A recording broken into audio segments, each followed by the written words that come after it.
All right, you ready? How do you want me to? Oh, I'm just that guy. All right, welcome to another Inside with Outsiders. But we're outside again, and this is our new set for now. We've got Marcos, one of the Outsiders guides here.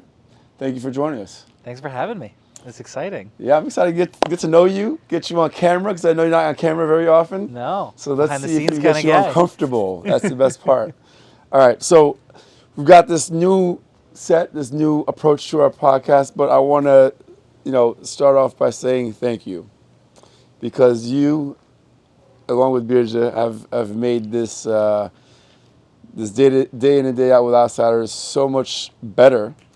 Because it's efficient now, it's flowing. We have a team. It's not just me hitting up Jill to try to figure something out. So I actually say it's been a blessing to have you on the team. Thank you. It feels nice to, be useful. Feels nice to be part of something that I care about. So it feels good. So Now that I gave you flowers, I'm gonna give you a lot of shit for taking like 6 months to join us. took too long. Okay, I met you. Yep. With David along one of our camping weekends, Yep. along with it was like the content creator influencer camping weekend for a brand we used to work with. It's the first time I ever went glamping. Didn't know what it meant. Yeah, and you came with all this gear. He came with like these amazing walkies. He came with like fully kitted out in his Toyota Tacoma, which is. You think they could roll up in a Toyota Tacoma with some giant fucking 48 fucking inch? 32. Anyway, I was like, this guy should be an Outsiders guide, and I told him I think you'd be great. Once I got to know his personality, I thought you'd be great, and added you to like the WhatsApp channel, like really early on, and crickets, nothing. And then I don't know what happened, but something happened where you're like, let me give it a try. Well, what actually happened is you texted me. Yeah. I forget what the context was, but you texted me, and he's like, what are you doing this weekend? And I'm like, nothing. And he's like, I need you to guide. It's this awesome hike. Here's the itinerary, all that jazz. And it was Sam's Point, the ice caves at Sam's Point. Yeah. And you were telling me all this stuff. I did the guide call, and I think it was a Sunday. I get there early Sunday, honestly, shitting my pants. Really? Yeah. Really? Yeah. I didn't know this. Well, it was the night before. I think it was Saturday before, Friday before you called me, like 11 o'clock. Yeah, you definitely saved our ass because we needed a guy last minute. And that, but also I had to pick up the van from Edge. Yes. And because someone brought it back by accident. They weren't supposed to from the Oh, Saturday I remember trip. that weekend. Yeah. Oh, what a night. Yes. I remember that weekend too. Yeah. That's the first time I went to Edge. First time. I remember on the way there, you were throwing me onto the insurance, making sure Yep. I was there and stuff. But yeah, and but the whole time I was just like, oh man, I've gone on hikes my entire life. I've gone with family and friends, Right. but leading a bunch of strangers, and I'm like, oh, here we go. But you had support, of course. Yes, of course. No, Yeah. But I can see how it's intimidating. it's super intimidating, and I was just like, the sweeper, because we had a proper guide Yeah. that was gonna meet us there and stuff. But still, and like Yeah. I was always comfortable driving a big old 15-passenger van because That's I've right. done it before. But Yeah. with my friends, that Right. we're all kind of There shoot is the shit. a sense of responsibility that hits you when you have these people. I mean, I'm so used to Yeah. now second nature, but there's moments where I'll stop and be like, wow, we're responsible for their lives. Yeah. Yeah. Yeah. And I try not to think about it that way, because then once you get a little tentative is when things can happen. Yes. You gotta go in prepared with confidence, and things go better that way. No, you're right. And the thing is, I never told you this. I can tell you now, though.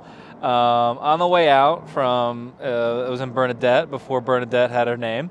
Bernadette is what he calls the sprinter. Pat calls it the silverback, right? It's the Silverback Bernadette. I forget what the full name. Right, It's right. a full government name, but Bernadette is what I go with.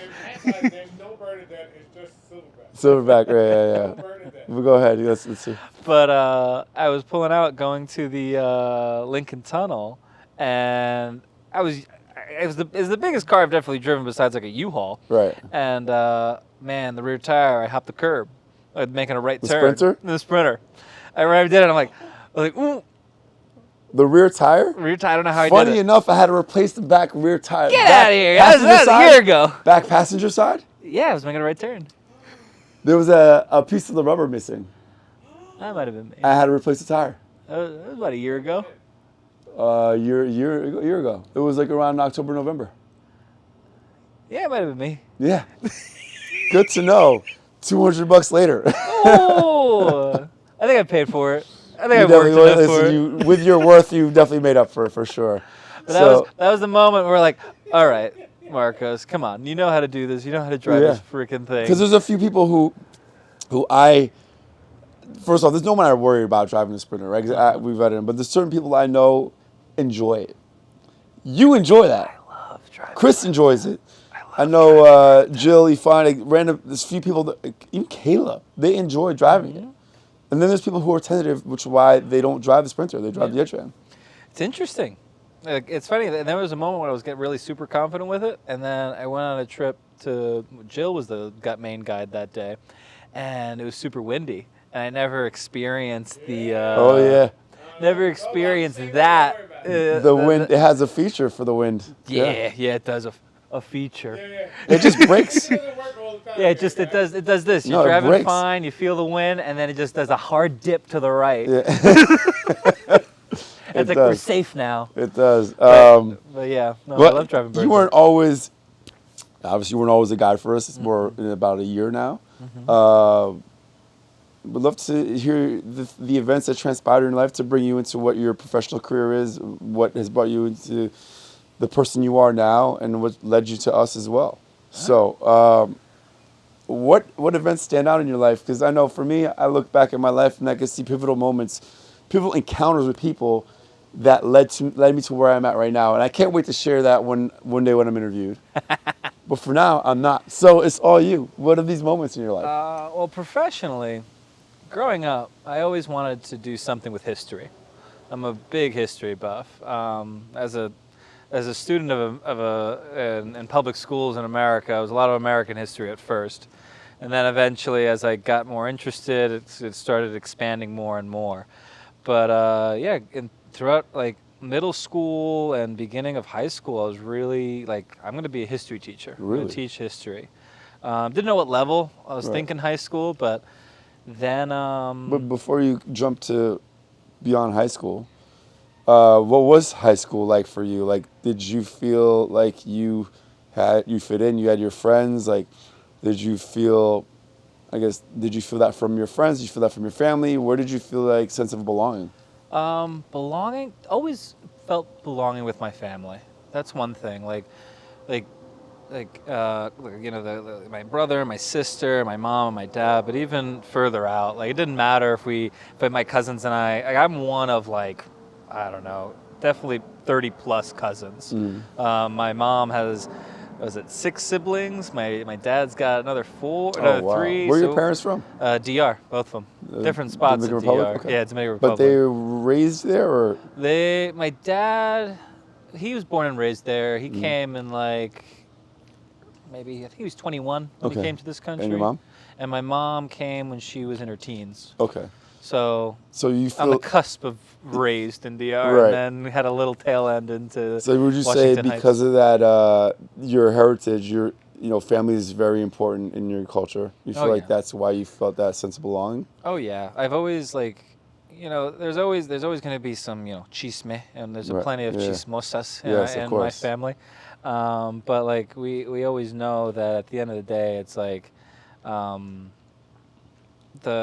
what we share, and our last names are not, whatever it may be, it's thick. It's, you know what I mean? Like, it's strong. Right. And I know that I can call upon my sister and my mom and my dad and my brother and my dad for anything, and vice versa. We're super tight. And very tight. did you ever feel that outside of your family as a kid? Did you have that sort of sense of belonging and camaraderie, or? I think growing up I did. I think as an adult it's been interesting to try and find that kind of sense of community. I think I've been looking for that a little more. I've had it. I've made some mistakes along the way where I've lost it because of my own actions, but I'm working on building that up a little more, a little slower. As far as your community goes? Yeah, as far as community outside of family. Right. Yeah, and outsiders is definitely part of that, of like understanding what community is, Yeah. but also not jumping into something super fast, like letting it something simmer, so it feels, at least to me, more real. Because in the past, I've always been like, when I feel that excitement or the, I don't know, you get a connection right off the bat. I'm head first, going in. Doesn't matter, whatever it is. We're gonna skip all the red flags and dive into it. Whatever it is, you know. You skip all the red flags, really? Not anymore, because I've learned that's not healthy, and my therapist also informed me it is not healthy. Thank you, Anna.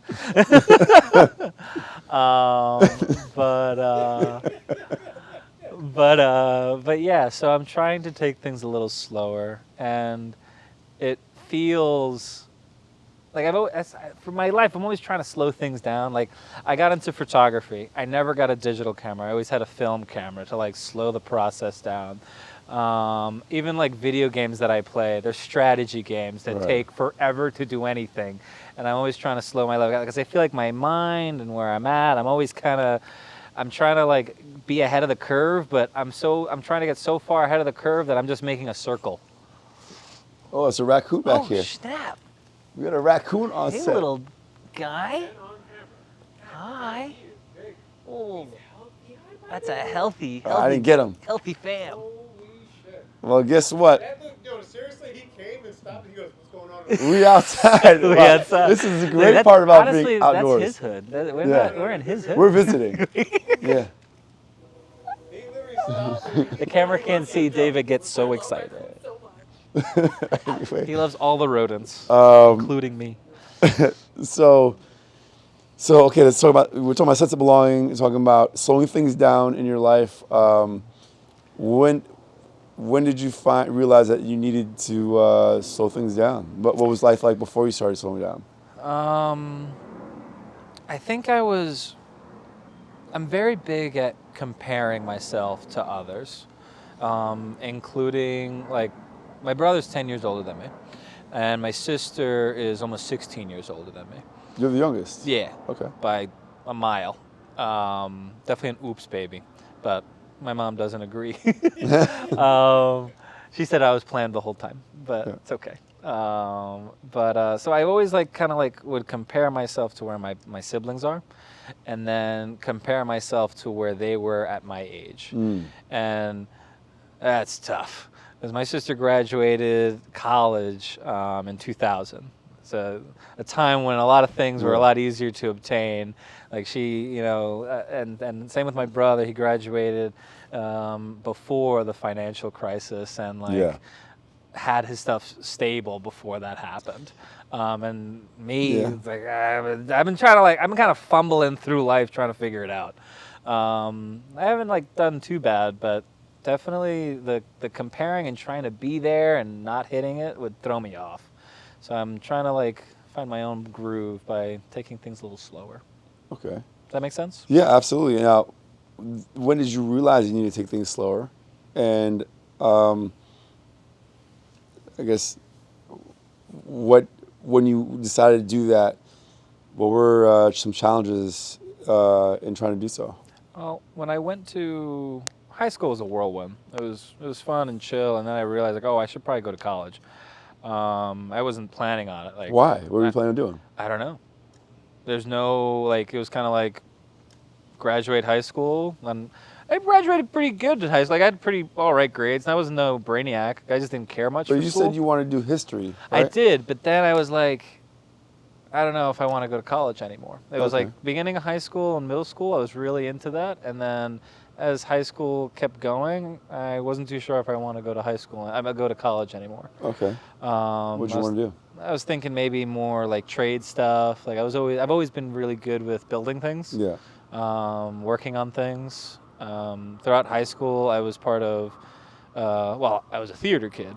You're a theater kid. I was a theater kid, but besides being on stage, I was also backstage building all the sets. Okay. And that's what I actually really loved. Like freshman year, the director needed help building the entire, Wizard of Oz, Right. and Yeah. she was gonna do. She normally does it herself, but I was right there with her, and we had an awesome time building Emerald City and Right. building, Dorothy's house that before and after the So tornado. what was the changing factor that just made you decide to go to college? It was. This is gonna sound cheesy, but it was definitely like the political climate at the time. When was this? This was Obama's first term. Yeah. So he was gearing up for his second term at the end of my senior year. Well, he was already in Of high school. Of high school, and I'm like, if I want to do anything like him, I gotta go to school. Yeah. I gotta learn something. So where'd you go study? Where'd you go and what'd you study? I didn't know where to go. I thought I was gonna go to. I wanted to go to CUNY because I was like, oh, CUNY right there. I grew up in Westchester, and I was like, oh, the city. Let's get closer to the city. Waited too late to apply, so the application didn't go anywhere. But my guidance counselor was like, why don't you try University of New Haven? And I'm like, they have rolling admissions, and they have the program that you're interested in. And I'm like, all right. I apply. About a month later, got accepted. Okay. Which was really cool. It felt nice to I guess I didn't realize I was longing for that, but that feeling of being accepted by basically strangers Right. was nice. Right. And financially, it was a stupid choice, but emotionally, it was an important choice. Did you not feel like you got your validation and acceptance outside of that? Before that?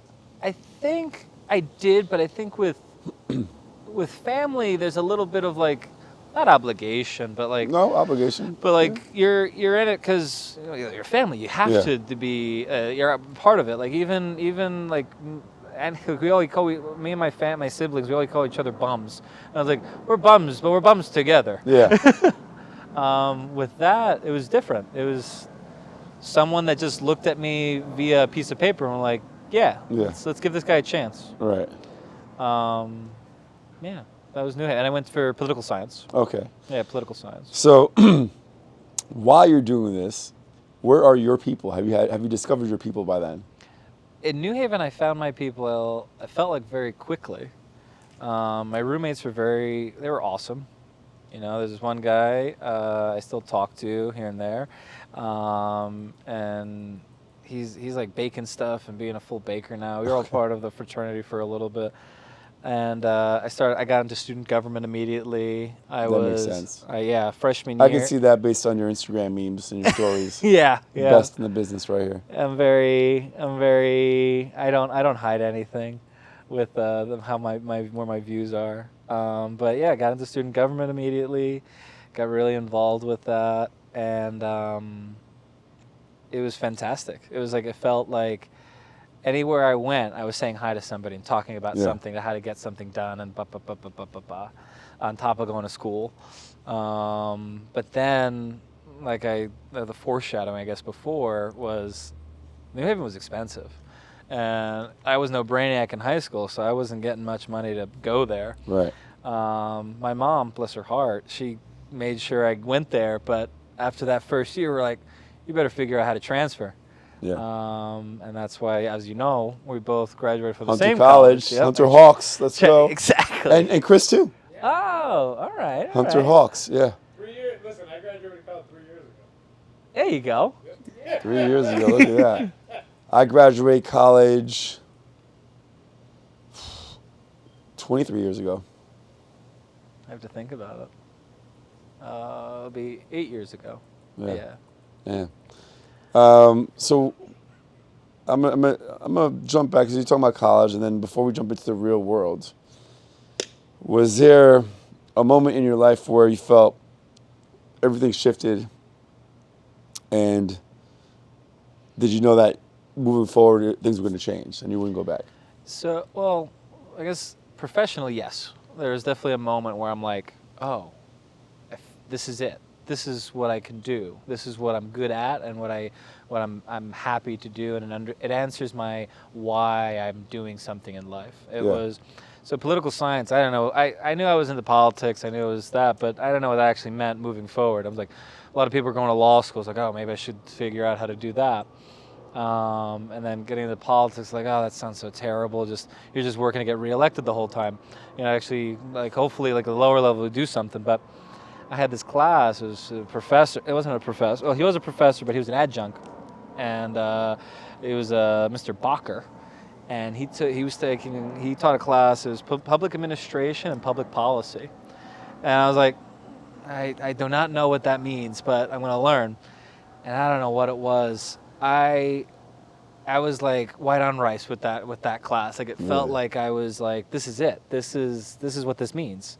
I'm gonna, like, taking laws from elected officials, because it's kind of bare bones what it is, and actually figuring out how to make it work. And it felt that was the moment, like, this is it. And I read that textbook back and forth twice. I was so into Really? it. Like, everything. Is that what you do for work now? That's what I do for work. Really? Now. Yeah. I work for the Manhattan District Attorney's Office, and I'm a supervisor there. And I when things come down from our elected official or from the city or from the state, my department, we're the ones that figure out how to make it happen.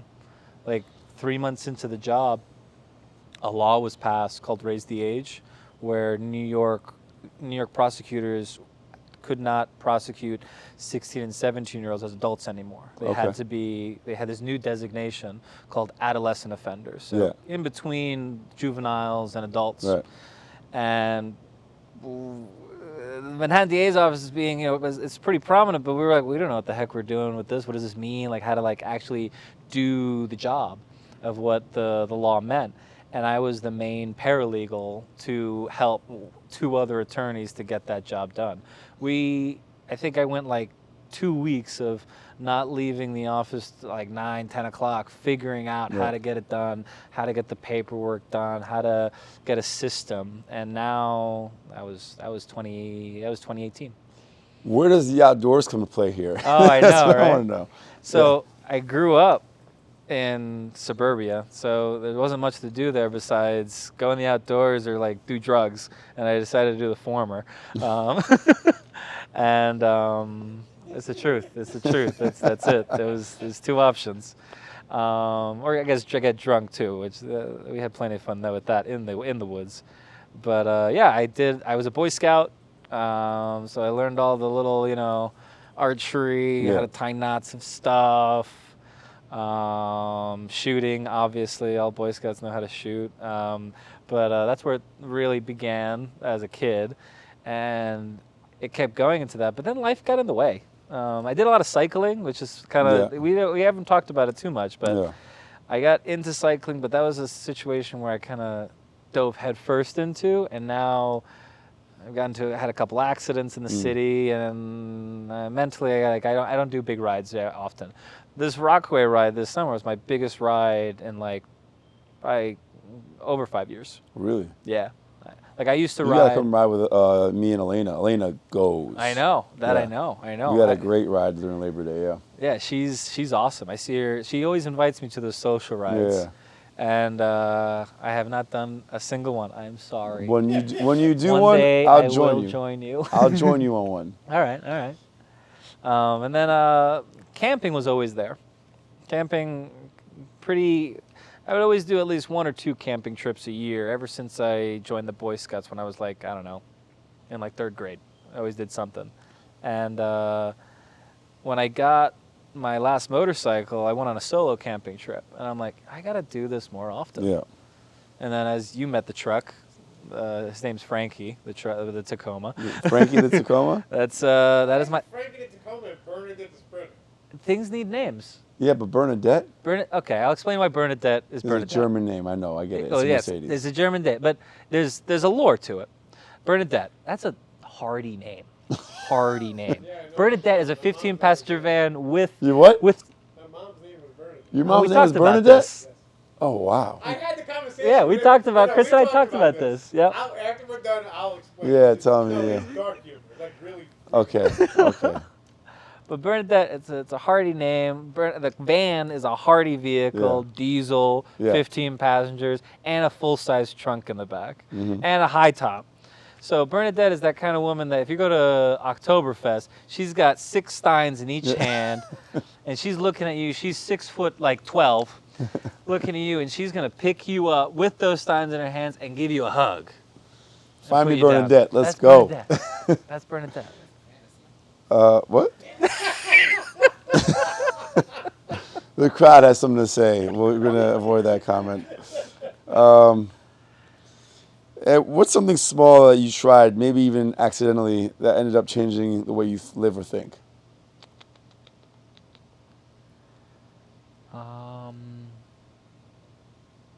Something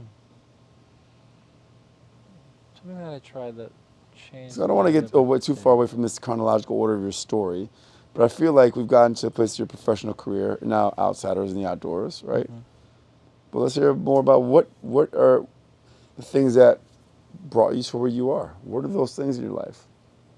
I think mistakes. All right, can you think about this while Yes, think about that. Okay. So we're gonna stop and then start again.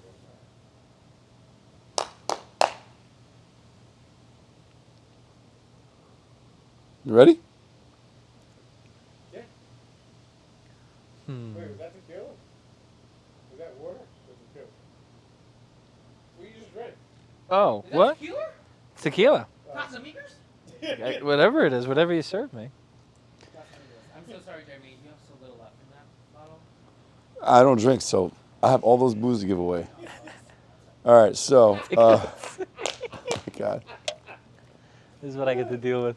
All right, so Here's my spirit animal. we had to take a little break to swap out memory cards, but the question was, you said the mistakes were the pivotal moments that shaped you and brought you to where you are now. Which ones are the most significant ones for you?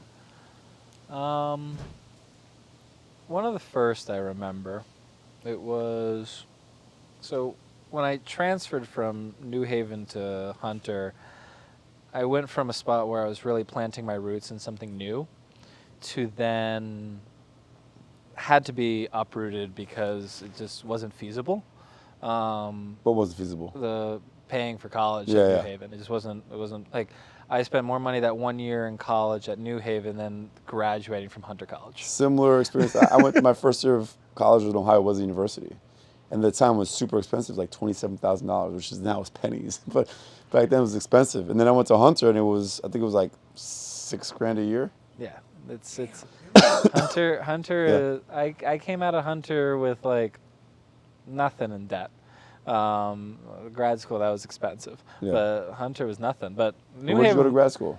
What's up? Where'd you go to grad school? Baruch. And what'd you get a degree in? Public administration. Okay, yeah. Same Yeah. same trail. Yeah.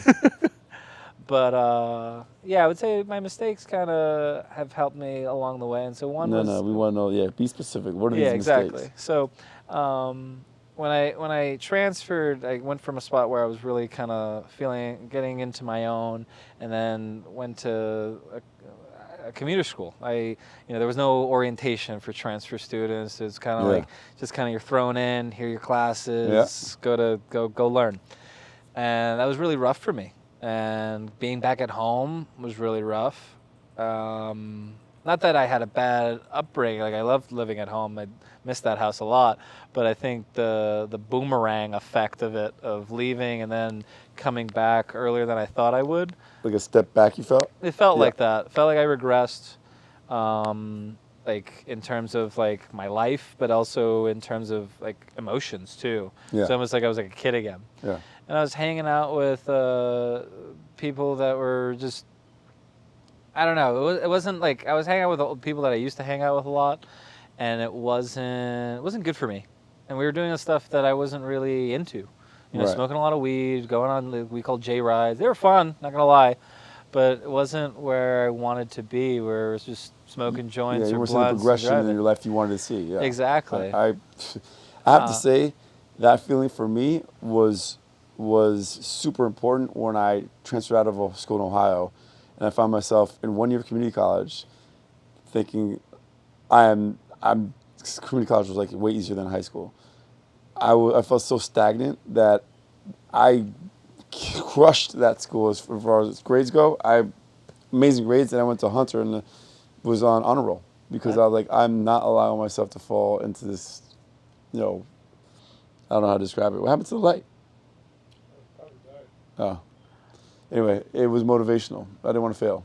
That's Yeah. good. I had the opposite effect, where I was doing really well at New Haven, Yeah. and then coming into Hunter, I was not in a good spot, and I ended up being on what's it called, academic probation. So it was like basically like they're pushing me out the door basically, and letting me know that you better step up or that's it. Right. At the same time, you know, I'm hanging out with they're good friends. You know, all these guys that I'm this story about. Just not the time when I really needed to be around them. I really needed to kind of lock in. Right. And there was a moment I was in my little purple Honda Fit. Yeah. Purple Honda Fit. The best car I ever made. Oh my God, that's hilarious You can quote because that. in Sweden they make fun of that car Oh yeah, because fit means vagina in Swedish. oh Feet. damn. Yeah. Well, it's Jazz in Europe. It's a Honda Jazz, so it's okay. Yeah, exactly why they should call it Honda Jazz. Oh, good, this one too. Yep, there goes our lights. Oh man. We've been recording for a while now. Oh, Yeah. we're back. We're back, yeah. You know, I just want to tie everything in, like, you know, I see the importance of community for you. You're doing all these things on the weekends with friends. The camping thing, the 4x4 stuff. How'd you get into that? Secondly, I think it's really cool the community you've created for yourself.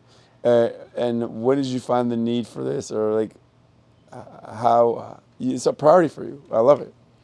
It definitely is. Like off-roading is a big priority for me now. Like I always liked the concept of being off-road and kind of I don't know, in the woods doing my thing. But I'd always just kind of have whatever car I had, you know. My Honda Fit was my pickup truck for a long time. Right. No, not going very off-road with that. But it could fit a lot of stuff in the back. It was pretty amazing. But anyway, no, I was on my motorcycle dropping off a birthday present to somebody in Astoria, and I went down a weird road because there was some traffic, and I didn't want to go through it. And I'm at this light, and I'm looking across the street, and I see this Tacoma. There's a little topper. I'm like, oh, it's a good looking little truck. And then I kind of squint a little further. I saw something in the back window, and it was this small little for sale sign. And I'm like, I'll be right back. Go drop off the birthday present. I go back, check it out. It's four-wheel drive. It's green, which is one of my favorite colors, and it was stick shift. And that was the moment. I'm like, I gotta test drive this thing. Yeah. It was a piece of shit. Piece of crap. Should have ran away. I lowballed him so hard, and he said yes right away. And I'm like, crap. Now I got to go pay this guy. Yeah. But no, and ever since then I just Instagrammed away like different things on like to do for first gen Tacoma. What are the problems? And just learned and spent way too much money on that truck. I'm gonna continue spending more money on that truck. But with that, after fixing it, I found different communities in New York City that go to different spots in New Jersey, and then eventually I go to Vermont a lot now, but of them off-roading. And it's like, you know what I love about off-roading so much? Look, the camera never captures it properly, but what's so unique about off-roading is that the whole time it's problem solving. Yeah. You're problem solving, but with your kind of almost like you're like a, I don't know, it's gonna sound a little too masculine, but like a wolf pack, you know, like you're trying to figure out how to get through these trails, and if you can't get through it, you got your wolf pack right next to you to help you out and get you through it, which is pretty cool. Well, on that note, what's the story of friendship, love, or community that has stayed with you, and why?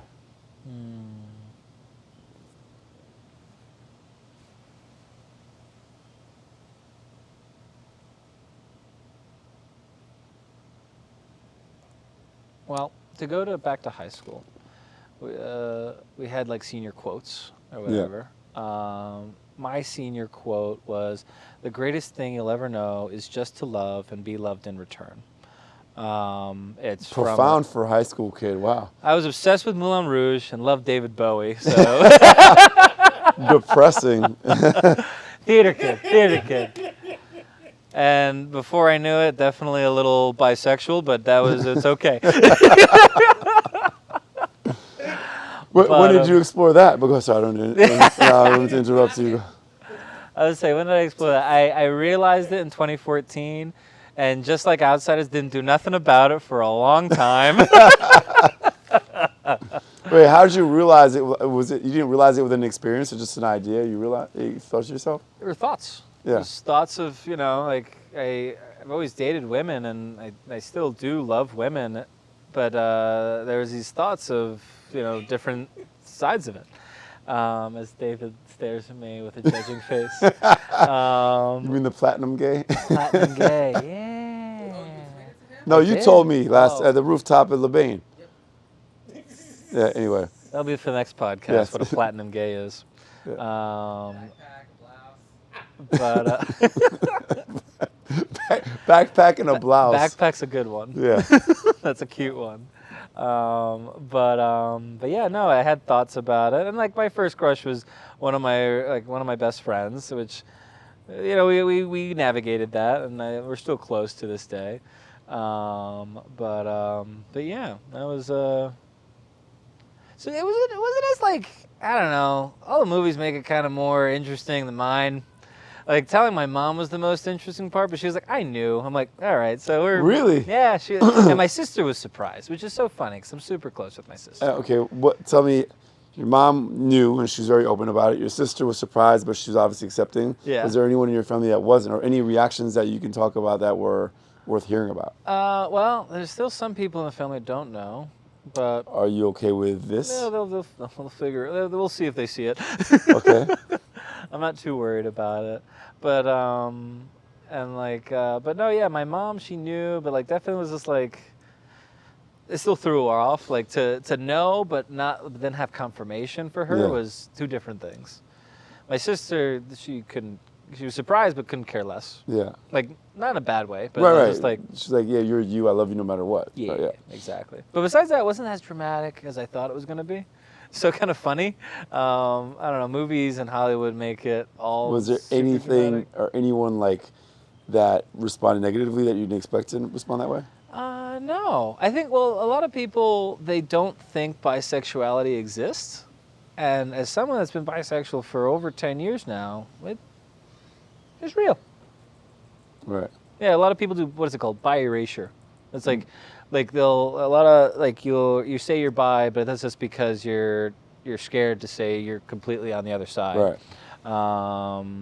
But no, yeah, I'm happily in the middle. Yeah. I'm happy. Or as I like to say to David, half gay. Top half and bottom half. or front and back. Which one is it? I was like, the lights are off when that happens. I just took a fucking left turn. I appreciate you sharing that, given the fact that family doesn't know as well. So it's a brave move on your part. Well, there's two kinds of family, right? You got the family that you're born with and whatnot, and the family you choose. Yeah. And that's the key. Yeah, I feel like there's different relationships there, right? I mean, sometimes the family you choose, you can be closer to because you guys have a choice in the matter. You know? You probably heard, a lot of people have heard this. It's like blood is thicker than water. Yeah. Right, but it's the full quote is, the blood of the covenant is thicker than the water of the womb. So the full quote is kind of flipped, because covenant is who you decide to be around, and obviously womb is where you came from. So it's interesting both sides are important. Yeah. But it's, whatever is healthier for you, you got to decide what makes sense best for you. Where would you like to see your life go personally and professionally?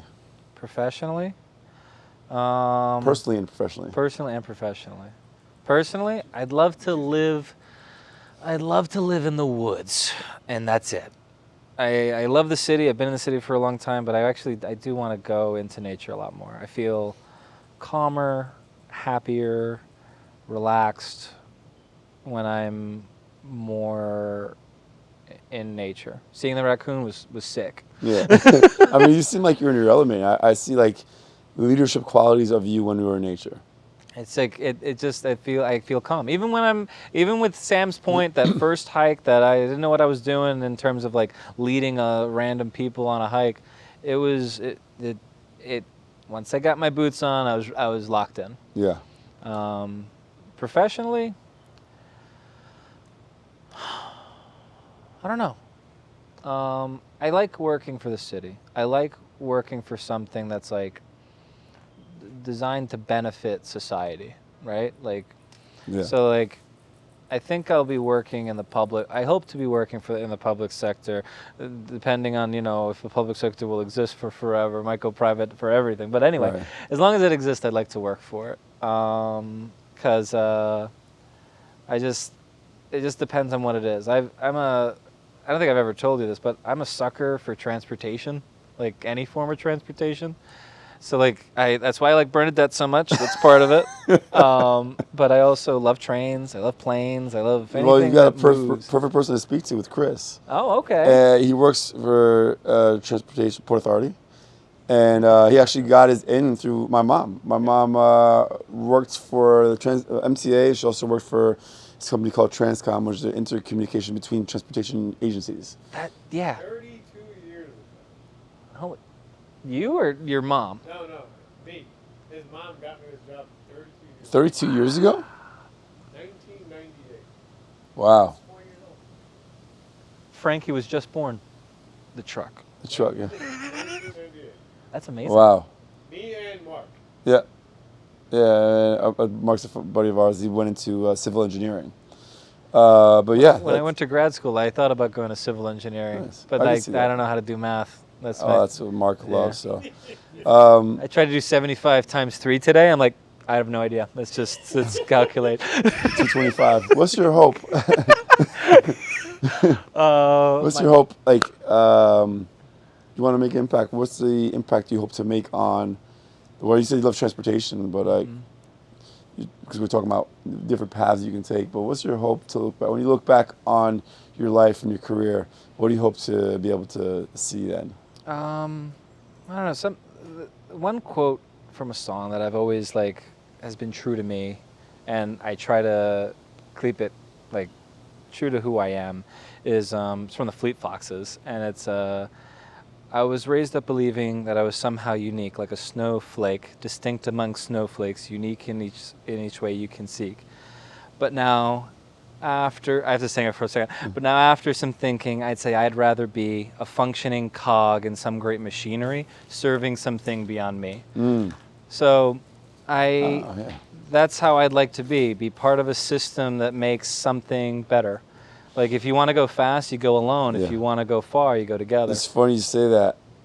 I'm realizing more and more every day. Like I have a hard time fitting into any norm. I want to defy the norm. I want to find my own path, which I kind of have.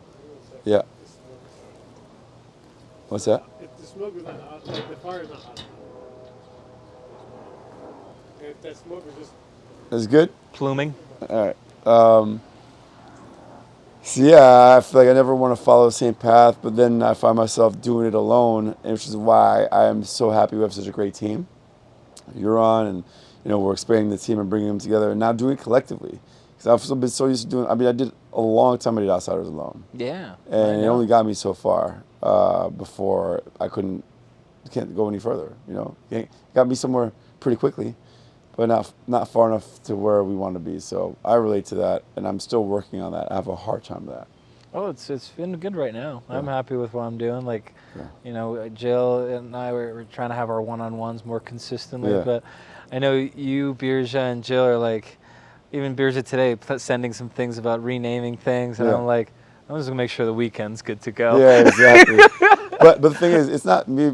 I see it as the four of us. No, and I know. And now incorporating Andrew, who's been a Yeah. godsend. Yeah. I want to incorporate Joseph and Lauren from our Chicago chapter and Kylie from LA and bring it nationwide. So it's full circle. We're kind of bringing this to a close with another appreciation, but saying we have a lot more to go, a long way to go. So, we're going to be cogs in this outsiders venture for a long time, I hope, and I hope it goes far. Because I know you're thinking about what your quote represented, what you hope to have in your life.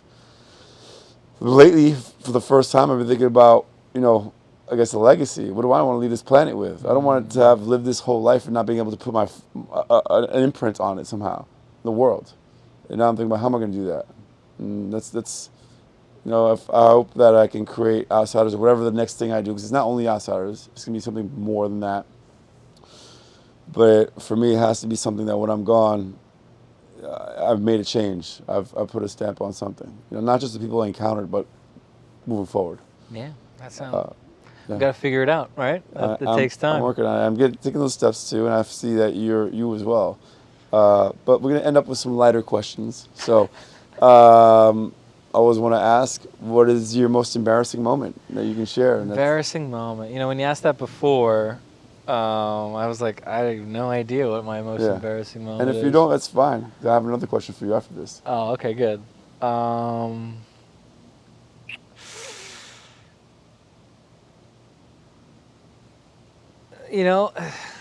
So the other day, my lovely piece of shit truck had issues, and it kept getting a check engine light of a misfire, which I'm like, that could either mean the worst thing in the world or something stupid. But I got excited and went to, not excited, I got stressed out. I went to a mechanic shop and asked about it. And in that moment, I do a lot of work on my truck myself, but there's moments where I'm like, I can't do it or I'm scared to do it. Right.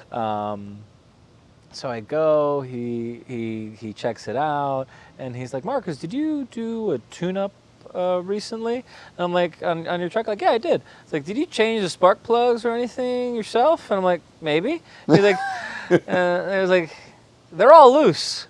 That's your misfire. Yeah. And I'm like, so it was just like it's like my dad and like every man in my life was just like, shame. It felt like the moment in Lion King 2 where it's like shame and dishonor, and I was just like, you can't.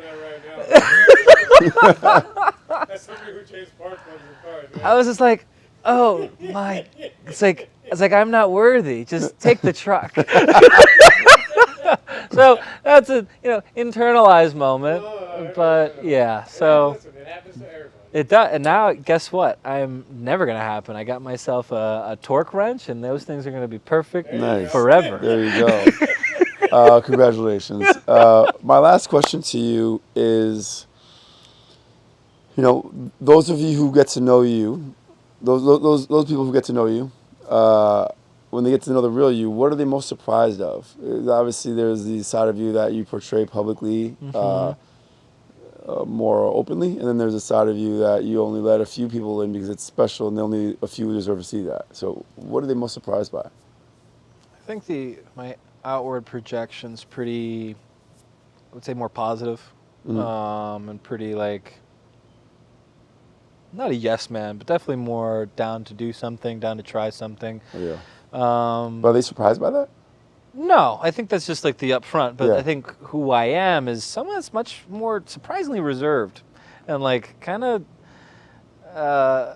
It sounds not like a great term, but it makes sense to my family. I'm just a bum. I'm just here to hang out and kind of just be kind of a little more looking inward.